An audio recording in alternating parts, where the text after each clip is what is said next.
New home horror story. When I turned 21, I moved into a new house.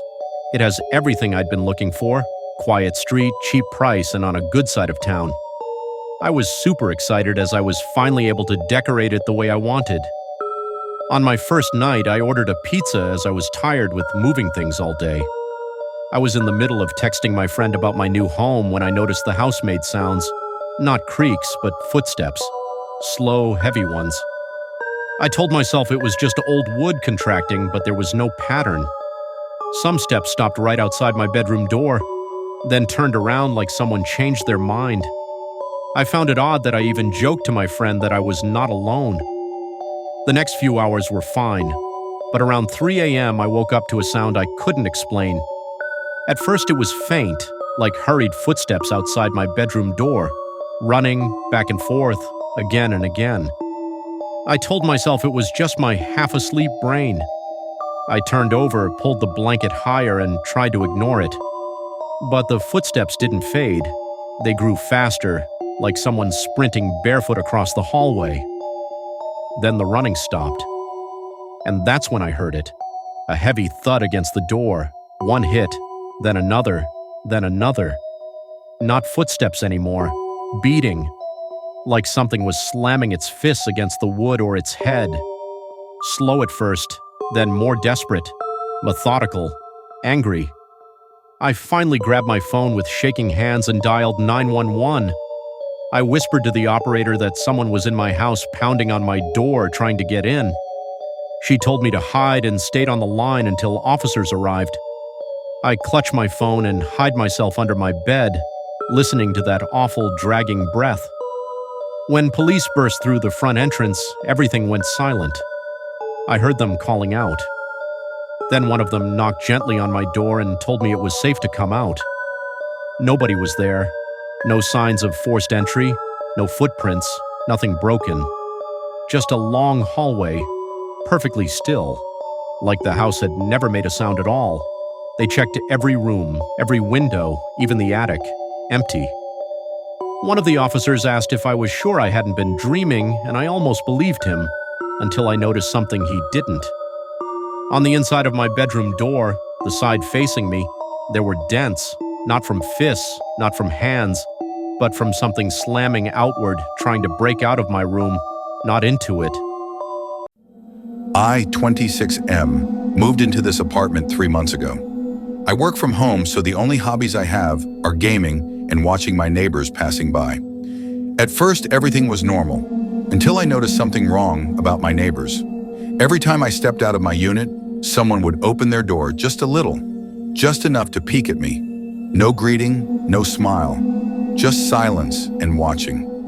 One night around 2 a.m., I heard someone slowly dragging something across the hallway floor, like a chair being moved right outside my door. I checked the peephole, and someone was standing there, facing my door, completely still. No knocking, no sound, just waiting. Then I started hearing knocking late at night. Not random banging, 3 slow knocks, always the same pattern, always at exactly 3 a.m. The second night, same thing, 3 slow knocks. I opened immediately, nothing. I even stepped into the hallway and looked both ways, completely empty. I tried to laugh it off until I later found wet footprints leading from the hallway straight to my door, like someone had stood there barefoot for a long time. It got worse when I noticed a camera, not a real one, but a small hole drilled into the wall, angle facing my peephole, like someone was trying to see me looking out. I started covering my peephole with tape every night. A few days passed, I heard whispering outside my door. Multiple voices whispering my name. They shouldn't know my name. No one here talks to me. I don't talk to anyone. That's when I realized something. This wasn't a neighbor by accident. Whoever it was knew exactly who I was, and they wanted me to open the door. So I finally went to the management office. I told them someone was stalking me. I asked if they could check security cameras or at least inspect the floor. They didn't even listen to my full explanation. They laughed. Everyone hears things in that hallway. You'll get used to it. Used to someone waiting outside my door at 3 a.m. I asked if anyone else complained. He paused, then said other tenants reported the same thing. Knocking, breathing, whispering. But they all eventually stopped making a big deal out of it, which means they didn't solve it. They just got ignored long enough to give up. The next morning I packed. I didn't wait for my lease to expire. I didn't even finish half my boxes.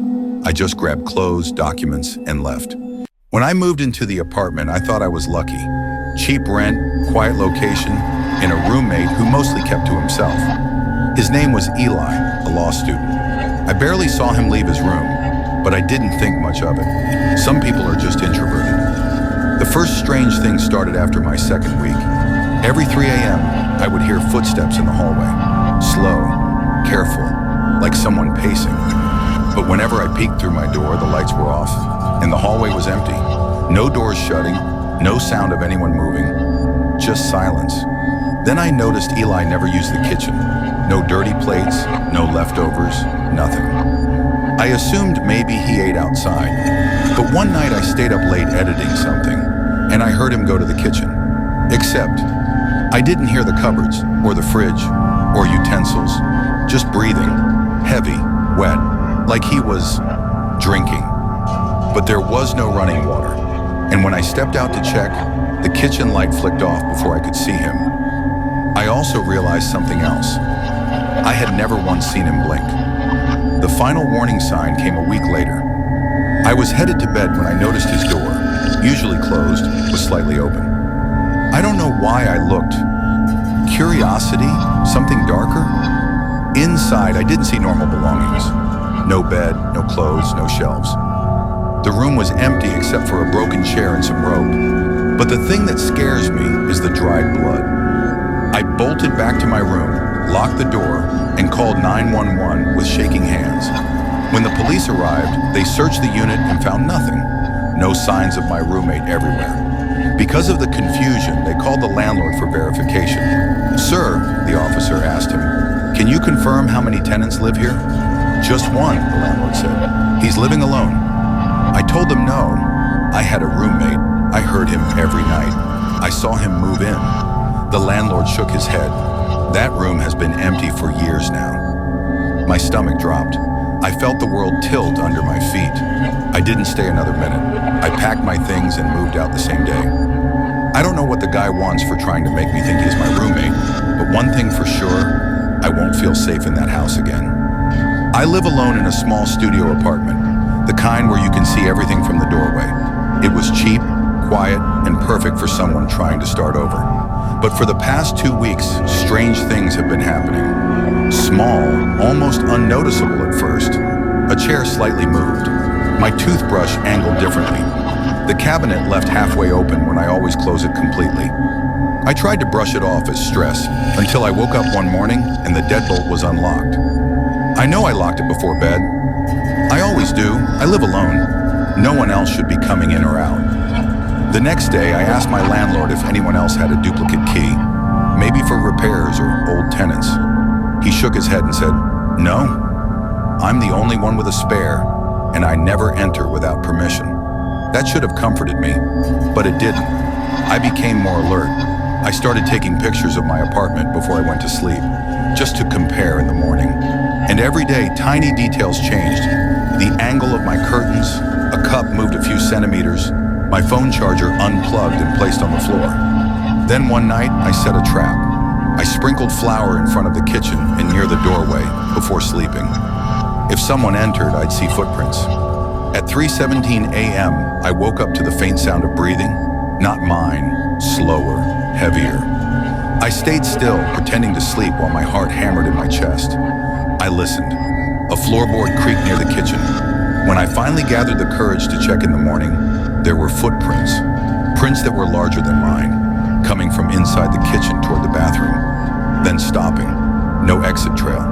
Someone was already inside. Panicked, I called the police. They searched the apartment carefully until one officer tapped on the wall behind my cabinet and heard a hollow sound. They moved the furniture, cut the panel open, and inside was a crawl space, barely large enough for a person. Someone had been living there. The intruder wasn't breaking in. He never left.